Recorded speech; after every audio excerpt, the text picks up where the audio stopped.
While visiting my in-laws who live far away, my mother-in-law came to pick us up at the station in her car. My husband Phil got into the passenger seat first, and as I tried to open the backseat door, I realized it was locked. Mother, the door seems to be locked. As I said that to them through the car window, my mother-in-law and Phil looked at each other and started laughing. With a smile, my mother-in-law said, "Why should I let an incompetent woman who can't even do proper wife duties into the car?" What? What do you mean? I never liked you from the start. You wear your career woman attitude on your face and don't support Phil at all. Hey, open the door, I demanded, but the door remained firmly locked. Then Phil in the passenger seat said mockingly, "This should make you rethink things a little. Walk 3 hours back home." At that moment, I couldn't take it anymore. What kind of parent-child pair is this? I won't follow you anymore. I don't care what happens. Fine, I replied, squeezing out my words. My mother-in-law and Phil laughed loudly, rolled up the windows, and drove off. An hour later, Phil called me repeatedly. "I'm Katie Simpson, 31 years old and a working wife. I'm good at Spanish and work for a foreign company. My workplace is vibrant, and I spent my 20s devoted to my job. But soon I realized my 30s were approaching and felt a bit anxious about not having a boyfriend. Even so, I was hesitant to apply to a marriage agency. Instead, my daily routine was to visit my favorite bar after work to relax and think things over. One day, the bar owner approached me. "What's wrong, Katie? You don't seem well." Maybe it's time I start thinking about marriage, but I can't find a partner." "I see. I know it's strange to suggest this to a customer, but how about me?" he proposed. "What?" This bar owner was Phil, who later became my husband. He was 5 years older than me and in his second year of running the bar. At first, we were just owner and customer. But after a few dates, I was drawn to Phil's charm. Since he listened to my work stories, I felt he understood my career and was reassured. Even during busy times, Phil always cared for me.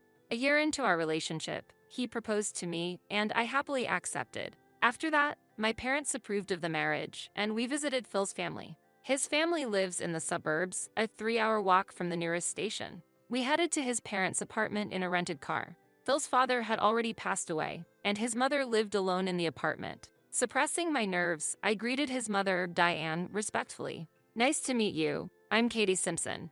I'm dating Phil," I said. But she stared at me and told Phil, "Phil, are you really marrying her? I thought you'd bring home someone cuter. She looks like she's got a cheeky face," she pointed out. I was shocked by her words. "And if you become his wife, can you help Phil with his work? He's always busy." "You're quitting your job, right?"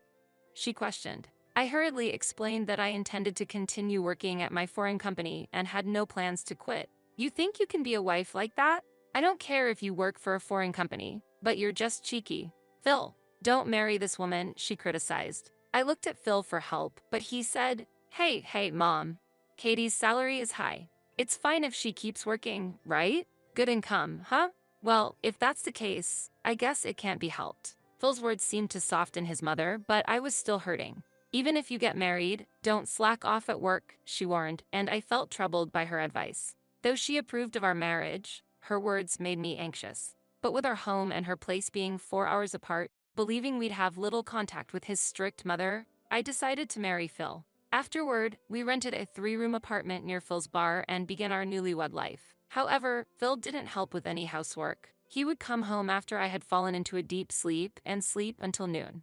Even if I asked him to do some housework before leaving for work, he didn't help at all. "Phil, you didn't do any chores again today. You used to live alone, so you should be able to handle basic housework." "Shut up. Now that we're married, housework is the wife's job, right?" Mom said the same thing. "Don't neglect your wife duties. But you know how busy my job is, right? You think working for a foreign company makes you look cool? You can't control me just because you have a better job and education." Phil's words seemed to reveal his frustration about my higher educational background and career status. Where did the man who understood my career before marriage disappear to? With my head in my hands, I had no choice but to shoulder all the housework. A few months after our marriage, I came home to a shocking sight. My mother-in-law had shown up and announced, "Mother, is something wrong?" "What? Didn't Phil tell you? I'll be staying here for the next 3 months to assess how well you do as a wife." "What? Phil, what is this about?" I looked at Phil, but he casually replied, did I forgot to mention it?" And so, living with my mother-in-law began, starting a painful chapter in my life. Every morning, Only I would be woken up early to do housework under her watchful eye. Fish for dinner? Are you treating me like an old lady? Even when I prepared dinner, she would criticize it daily. Sometimes, she would even throw away the food I'd put so much effort into making. After working late, I'd return home to find my mother-in-law blocking the entrance. What are you trying to prove by coming home this late? Don't forget my son is the one making the money. Because of this, I had to listen to her constant nagging. While she treated me like a servant, she often asked me for money. Katie, I want to see a musical show. Could you give me the ticket money? That's quite a sudden request. Come on, I'm in the big city, so you should let me have a little fun. Why are you being so stingy? At times like this, Phil would chime in, come on, it's not a big deal. Just give her some money. At my wit's end, I argued back, there's no way I can give you that kind of money. This is too much. It seemed this was the first time she'd been opposed, and though she tried to say something back, I ignored her and locked myself in my room. In the end, Phil reluctantly gave her the money. She took it and left without hesitation. As time passed, the amount of money she asked for kept increasing. Naturally, we're covering all the household expenses. She'd ask for money when it suited her, was always sarcastic, and made a mess of the house. Unable to tolerate the situation any longer, I brought it up with Phil one day. Phil, the way your mom treats me is just too much. You need to take action as my husband. But Phil, visibly angry, said, what are you talking about? Are you planning to criticize my mom? No, that's not what You think you're superior to me and mom just because you earn more, don't you? I can see right through you. What are you even saying? I don't understand. While I was confused, Phil calmly said, Mom isn't wrong about anything. You're a bad wife, so she's training you. If you continue to criticize her, I'll take measures. What do you mean by measures? At that moment, Phil took out a divorce form, already filled out, and slammed it on the table. Phil, what's this? If you don't comply, I'll divorce you. A woman as unappealing as you will be left alone once you're not with me. And who's the one nobody wants around? You're ridiculous. When I counted, Phil was lost for words and left the room with a snort. I no longer felt any love for Phil. I couldn't forgive his behavior. But simple revenge wouldn't mean much. So I decided to wait for the right opportunity. After the promised 3 months, his mother finally left. Still, my relationship with Phil remained strained. He continued to refuse to help with the housework and only spoke to me harshly. I gradually grew to dislike speaking to Phil altogether. Time passed, and as the Christmas approached, Phil decided on his own, we're going to my parents' place for Christmas this year. Since we were married, I had no choice but to comply, so I reluctantly agreed. On the day of the trip, we took the train. While visiting the in-laws who live far away, my mother-in-law came to pick us up at the station in her car. Phil got into the passenger seat first, and as I tried to open the backseat door, I realized it was locked. Mother, the door seems to be locked. As I said that to them through the car window, my mother-in-law and Phil looked at each other and started laughing. Why should I let an incompetent woman who can't even do proper wife duties into the car? What do you mean? I never liked you from the start. You wear your career woman attitude on your face and don't support Phil at all. Hey, open the door, I demanded, but the door remained firmly locked. Then, Phil in the passenger seat said mockingly, this should make you rethink things a little. Walk 3 hours back home. At that moment, I couldn't take it anymore. What kind of parent-child pair is this? I won't follow you anymore. I don't care what happens. Fine, I replied, squeezing out my words. My mother-in-law and Phil laughed loudly, rolled up the windows, and drove off. I just silently watched their car drive away. Well then, let's head back, I murmured to myself. And I returned to the station instead of going back to her place. I'd never go back there again. No matter how angry my mother-in-law and Phil would get, I didn't care anymore. I managed to find an open seat on the train and quickly left the area. An hour had passed since I had separated from my husband. Then, my phone started ringing. The caller was Phil. I ignored it and put my phone in my coat pocket. The calls kept coming, almost like a relentless pursuit. Unable to bear it any longer, I stepped out onto the train deck and answered the call. Hello, I said. You finally picked up. Where are you? Phil asked in a panicked voice. Keeping my composure, I asked, what's with all the calls? What's going on? So, after that, we decided to go for a drive and head back home, and I took Mom to a tourist spot. On the way, we had an accident, he replied. An accident? What do you mean? We both got minor injuries. But the other party is a foreigner, really angry, and we can't communicate. You're good at Spanish, so could you come to mediate? Phil asked frantically. I see. Are you really listening? The other car looks very expensive, and the driver is yelling in Spanish. Hurry up and come here. Where are you walking right now? Phil said. I'm not walking, I replied. What? Actually, I'm on the train right now. We're about to enter a tunnel, so the signal might cut off. What the hell? Are you kidding me? Are you heading back home? Phil shouted, but I hung up immediately. Even though the tunnel was a lie, I smiled coolly. After returning home and packing my belongings, I quickly moved into a short-stay rental apartment. Once that was done, I headed to a certain place. After the Christmas holiday ended and the first working day of the year arrived, I left the office to find my mother-in-law with crutches and Phil with a neck brace, waiting for me. What are you two doing? I asked with a scowl, and both turned red in the face. There's no one at home, and you're not answering your phone. What on earth have you been doing? Unforgivable.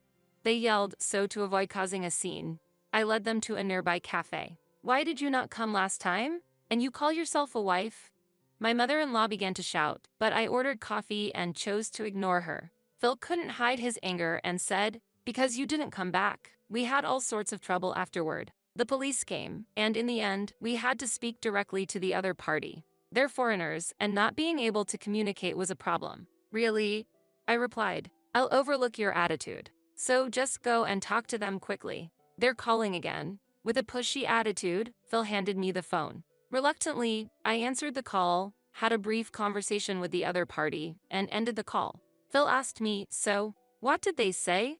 I calmly responded, they were really angry. Apparently, your mother ignored a red light and crashed into the other car. And the other party is a famous international celebrity, demanding compensation for medical expenses and the totaled car. That car is worth $300,000. What? Phil and his mother exclaimed in shock, their voices echoing in the room. They seemed speechless, unable to hide their surprise at the information. Well, can't you handle it with insurance?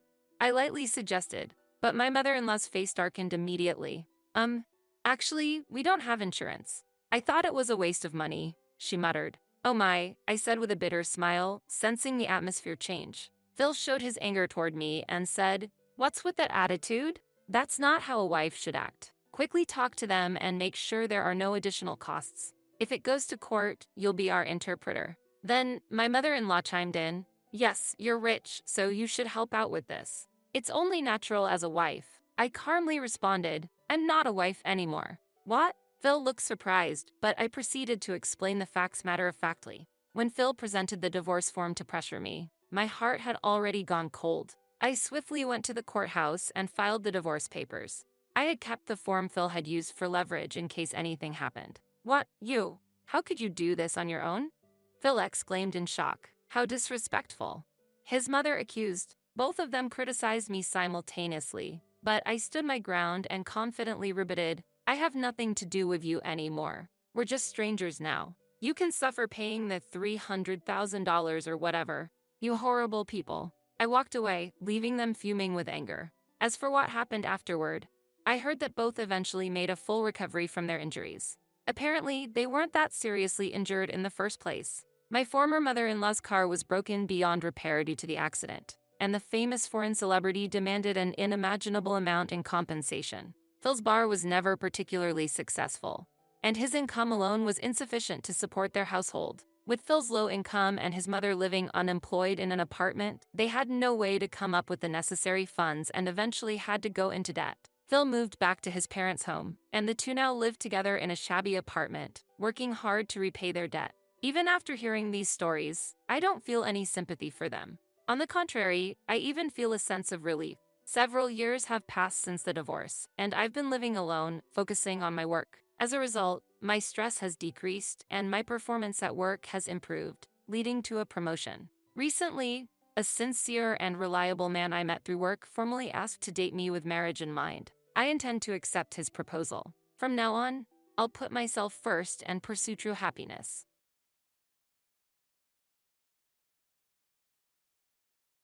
That's it. You've been using the $500 I sent for living expenses for fun, haven't you? Jason shouted loudly as he returned home. Could he be lying even more, not satisfied with just exploiting me? As I heard his voice, anger also welled up in my heart. Jason was a problem. He surely had no intention of listening to me. My love for Jason, who ignored my words and said things as he pleased, cooled rapidly. Do you have any intention of listening to me? I don't want to hear your excuses. Either return the money you spent immediately, or divorce. What? Then it's divorce. I answered with a smile. Right after that, the front door opened. It seemed my son Kevin had come home. It's wrong to blame Mom. What? Are you defending this woman? She has. That's exactly why you both lost my trust. Seeing the person who appeared behind Kevin, we were surprised. Thanks to his support, I was able to divorce Jason. And by stopping the remittances, they will be put in a difficult situation.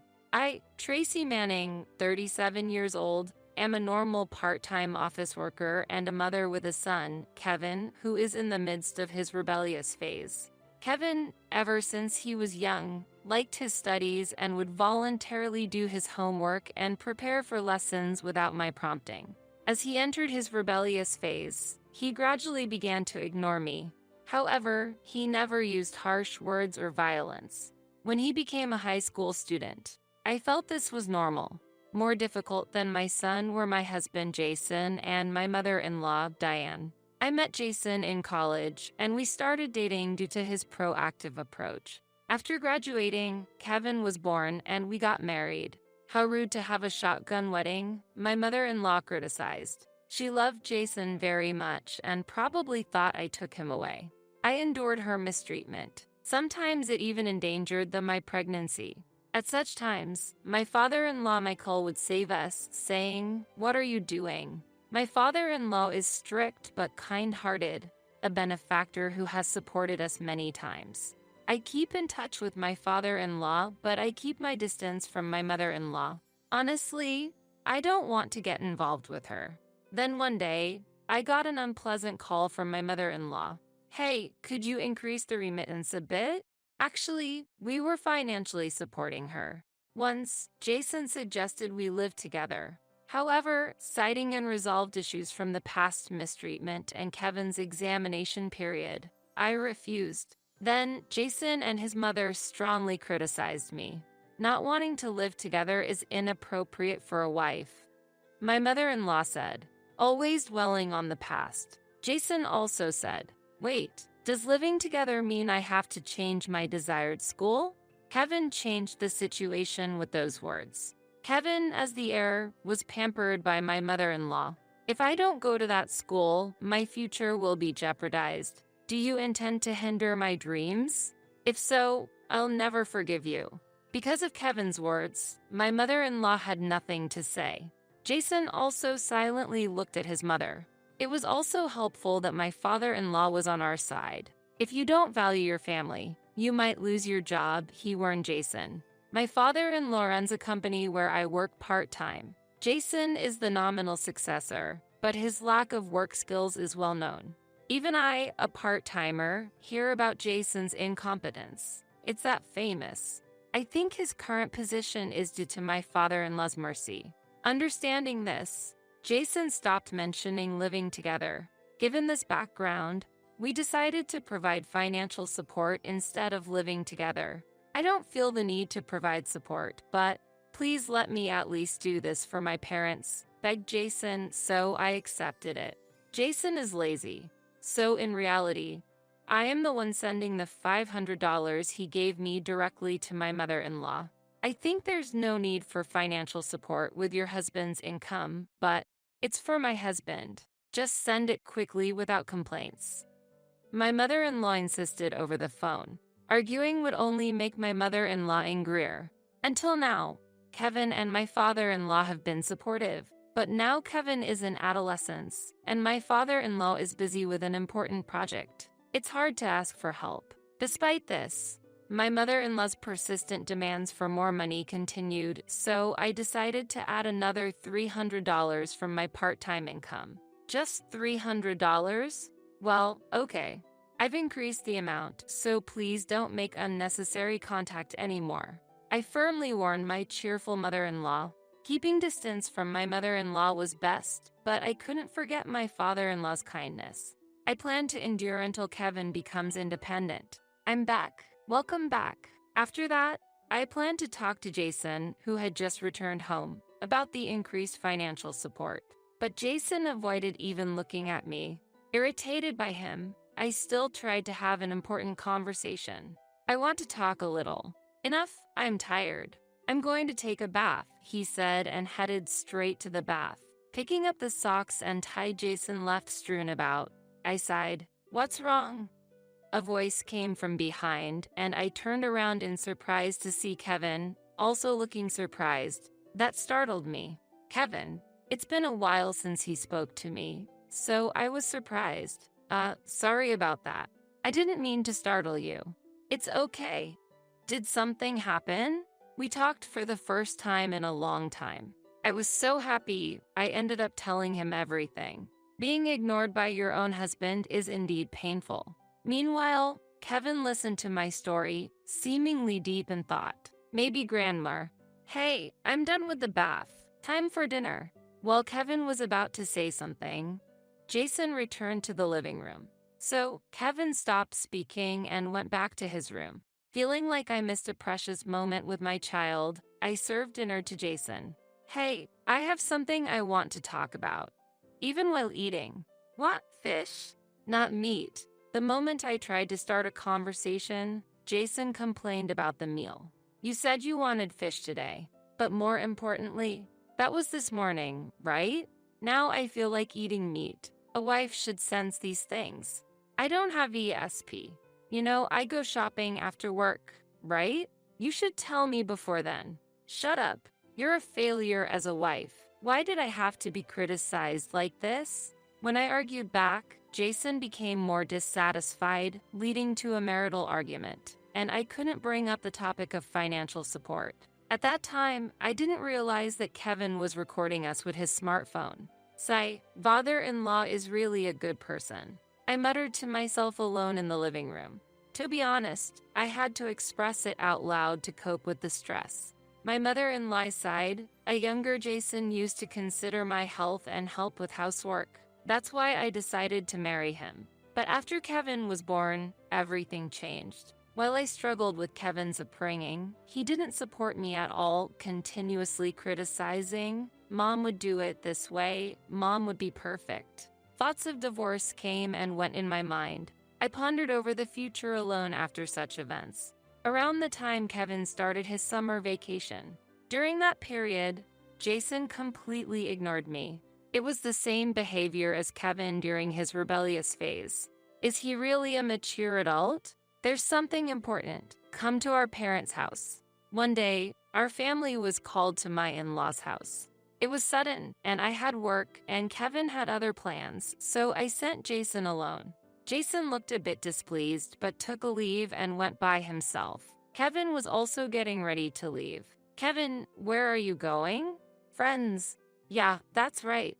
Okay, take care. Don't be too late. So, Kevin and I left the house separately. While at work, I heard that Jason's absence increased work efficiency, and I unconsciously smiled. When I returned home, no one had come back yet, and I started preparing dinner, wondering if I would be criticized that day.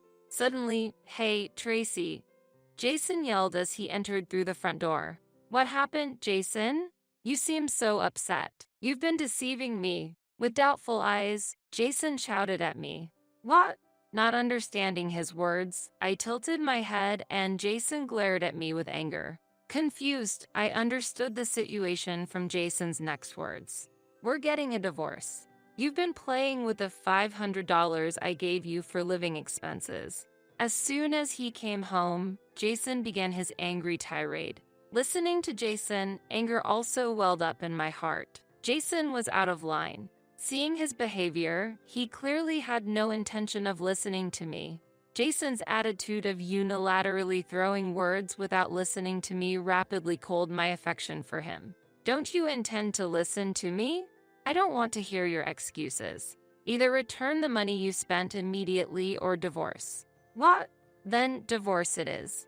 I spoke with a gentle smile, and then the front door opened. It seemed Kevin had come home. It's wrong to blame Mom. What? You're defending this woman? She has to.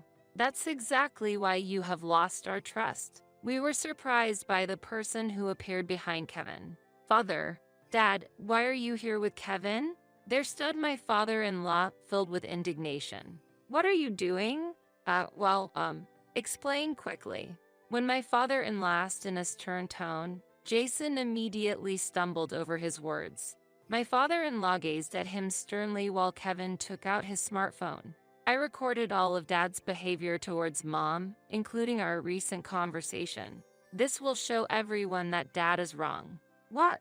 When Kevin said that, Jason looked utterly shocked. I won't allow you to make Mom the villain, and if you try to hurt her, I'm prepared to take you down, Dad. Kevin is athletic and well-built, while Jason has recently started to develop a belly, a typical middle-aged man. The difference in strength was clear. You're defying your father? What kind of father are you talking about? A father who follows grandmother's every word and ignores Mom's opinions? Even when I ignored her, Mom was always sincere towards me.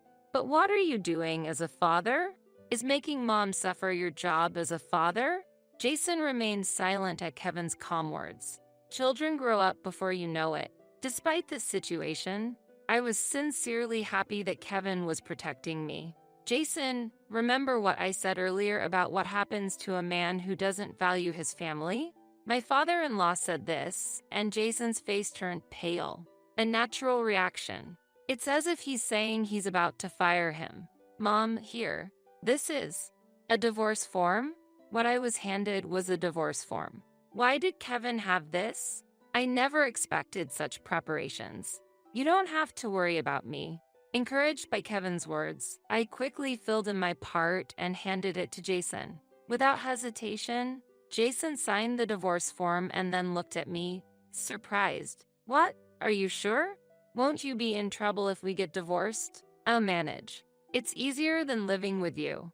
And no more troubles with your mother.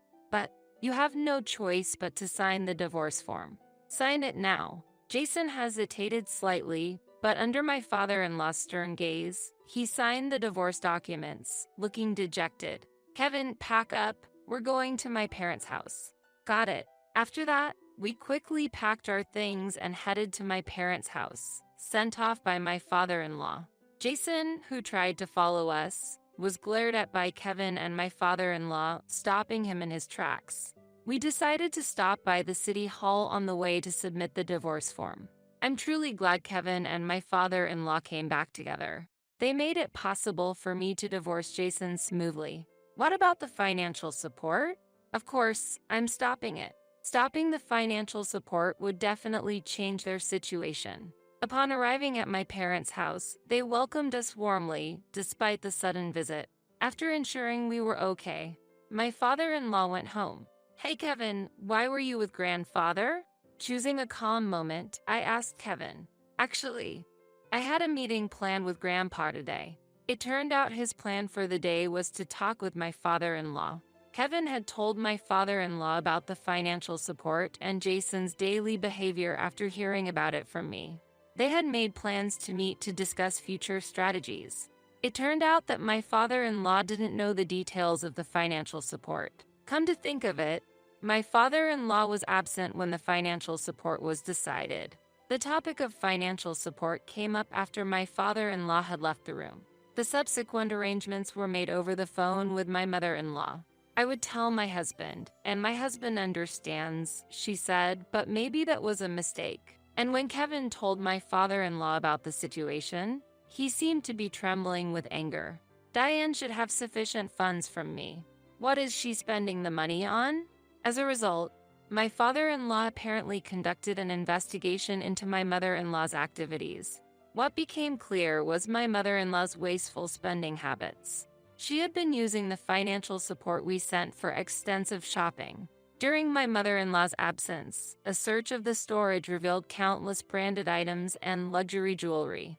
Moreover, it seemed she had been giving lavish gifts to attractive young men in the neighborhood. The men showed no interest in my mother-in-law, and I wouldn't seriously date a man much older than me either. The rejected gifts were left unopened in the storage because she couldn't deal with them, and my father-in-law disposed of them. Grandpa is divorcing Grandma. He was furious about her irresponsibility. I can imagine. My father-in-law decided to divorce my mother-in-law, and after seeing Jason's actions on Kevin's phone, he was further enraged. He returned with Kevin to encourage me to divorce Jason too, after deciding to get divorced himself. They encountered the scene of me being criticized and immediately urged for the divorce papers to be signed after hearing me declare I wanted a divorce. That's why everything was so prepared. Exactly. This is from Grandpa. Kevin handed me a brochure about a property. The property was of moderate size, located midway between the school and my workplace. It seemed a bit far from my in-laws' house. What does this mean? I asked. Grandpa wants to offer us this house as an apology for the recent situation, Kevin explained. I was wide-eyed with surprise. While I would have to drive from my parents' house, I could commute using regular routes from this new house. Grandpa said he doesn't want us to hesitate. It seems he'd be happier if we accepted the house. I see. I need to thank him later. I was impressed by such generosity, typical of a CEO. I gratefully accepted the house offered by my father-in-law. Eventually, Jason lost his job, not only because of this incident but also because he exposed his incompetence by leveraging his position as the CEO's son and caused various problems. He was pushing off the little work he was assigned, coercing young female employees into relationships, and harassing male employees. During the discussion of these issues, testimonies piled up, resulting in Jason's immediate dismissal. My mother-in-law, divorced by my father-in-law and kicked out of the house, apparently ended up at Jason's place. After the settlement of asset division and child support, Jason's savings were almost depleted, and he was hit with the misfortune of losing his job. Recently, I saw Dad working at a classmate's part-time job, being scolded. Really? Did that classmate say anything special? I asked. Yeah. He said, a man like your dad came in. I told him not to hesitate to be strict if he's not useful. Kevin replied. I see, that's how it is. Being continuously scolded by his son's classmate. What a pitiful situation. He was famous for his incompetence, and as he aged, his prospects for reemployment became even more difficult. On top of that, with my mother-in-law's unreformed spending habits, he is now struggling with debt. I heard from locals that fighting can be heard from their house daily, and recently the police were called due to the disturbance. That incident must have been a significant humiliation for him. Perhaps soon, he might have to leave that house, facing the possibility of being evicted due to mortgage delinquency. On one hand, I made progress in my career. My promotion to a full-time position meant more time and responsibility, but it also came with a corresponding increase in income. Life became a bit more comfortable compared to before, and I no longer had to worry about the monthly financial support. After hearing about Jason's situation, Kevin started showing interest in part-time work. Now, he buys what he wants with his own earnings, freeing us a bit from the strict budget we used to have. His growth and independence are a great relief to me. Unlike my mother-in-law, who had a habit of wasteful spending, we continue to live frugally, eliminating worries about the future. Our family is striving for a stable financial life. My relationship with my father-in-law remains good, and we see each other regularly. One day, my father-in-law made an unexpected proposal to Kevin. If you haven't decided on your future plans yet, how about considering taking over my business after graduation? I'd like you to play a key role in our company, he said. It seems my father-in-law has always considered Kevin as a successor to the company. Maybe employing Jason was part of this plan to spark Kevin's interest. There's no need to rush. If you don't find another dream by the time you graduate from college, I'd like you to consider our business as an option, my father-in-law said, and Kevin took his words seriously. Kevin, you can choose your own path. Don't worry about the favor. I'll solve it through my work, I told him. Thanks, Mom. Actually, I'm still undecided about my future, Kevin replied. He's aiming for a top university's economics department, but his future is still unclear. Then, one day, I received a call from Jason. He was struggling with the mortgage payments and ended up selling the house. I was just astonished by Jason, who left my mother-in-law behind. I understood that Jason was walking the path he chose, but I was still disappointed by his actions. You won't have any more trouble with my mom. Let's start over, Tracy. Kevin needs a real father, Jason said, to which I sharply reacted. What do you have left now? I asked, and he just looked puzzled. Through this exchange, I reconsidered my and my son's future. Our lives aren't dictated by someone else's choices. No matter what path Kevin chooses, I plan to support him fully. While my father-in-law's offer is appreciated, I want Kevin to choose his future on his own terms. I hope his university studies will bring new possibilities to his life and shape his dreams and aspirations. We will continue to move forward step by step, overcoming difficulties. Along with my son's growth, I may have also started a new journey. You have no job, no property, no home. Kevin and I have no feelings left for you. You even abandoned your mother, the only one you had left. What do you have now? Jason was silent to my question. I was honestly disappointed with him for choosing his mother over me and then ultimately abandoning her. The Jason I once loved seems to no longer exist. But if I return to you, Tracy, you no longer have a place with us. I don't want you to contact us ever again. I hung up the phone and set it to block his calls. Later, Jason went to my parents' house, but my father especially had harsh words for him, and my father-in-law took him away. He was then assigned to a construction site far away. Surrounded by burly men at work, it seems unlikely he'll interfere with us again. Meanwhile, my mother-in-law, abandoned by Jason, lost her place and was rumored to be seen under a bridge. But that is no longer my concern. I'll be late coming home today because of my part-time job. Okay, thanks for letting me know. That's my line. Thank you, really. Since then, Kevin has emerged from his rebellious phase and engages in proper conversations with me. Through recent events, I've come to understand Kevin's feelings better. To respond to those feelings, I've been expressing my gratitude and apologies directly. Thanks to his response, our parent-child relationship has become closer. Jason's departure, ironically, made us closer as a family. I spent the day with Kevin, thankful for this, and smiling. My relationship with my father-in-law remains unchanged. I may want him as a successor, but I just want to see my dear daughter and grandson, he says, caring for us. My father-in-law was delighted when we recently went on a trip with my parents. I hope to maintain this good relationship with him. Years after the divorce, letters from Jason asking for reconciliation kept coming through my parents. I've been tearing them up without reading. Another letter from him? Looks like it. He still hasn't given up. He should realize that giving up is the real path to happiness. He probably wants to regain something since he has nothing left. Let's hurry and have dinner. Today, Kevin, who has just graduated from college, is going to his first day of work as a successor in the company. He earned the employees' trust during his internship while he was a student. The office staff even mentioned how he's seen as a promising new employee. I'm proud of my son. Actually, I wanted to give this to you, Mom. What is it? He handed me a beautiful box with an elegant pen inside. I bought this with the money I've been saving. I could work hard because of you. I was moved to tears in the morning.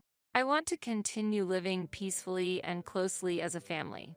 And I want to be there for Kevin so he can always smile. I'll be careful not to be overbearing like someone we used to know.